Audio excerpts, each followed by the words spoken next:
কথা একটাই হয়, কিন্তু ওনাকে কি বলবে যে আমার ওনার কোনো জ্ঞানের প্রয়োজন নেই? সে যত যাই বলুক না কেন, আমার এতে কোনো যাই আসবে না। সরওয়ারের ছেলেকে দেখেন, বাবার টাকাতে তো খুব আরাম করে, খুব মজা করে। জানি না কত দেখানোর চেষ্টা করে যে সে কত বড় ফ্যামিলি থেকে এসেছে। আমি জানি। আর আপনাকে একটা কথা বলি, এখনো তার কাছে অনেক সময় আছে। সে যদি চায় এখনো সবকিছু ঠিক করে নিতে পারে। আর এমন যেন না হয় যে অনেক দেরি হয়ে যায়। আচ্ছা, আমি এখন যাই, অনেক সময় নষ্ট করে দিয়েছি। আমার অনেক কাজ আছে এখনো। আর আপনাকে দেখে তো মনে হয় না আপনি একজন ড্রাইভারের ছেলে।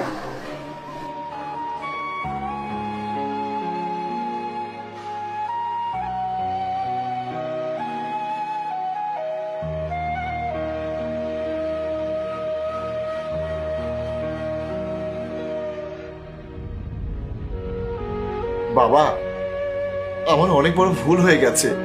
প্লিজ বাবা, আমাকে তুমি ক্ষমা করে দাও।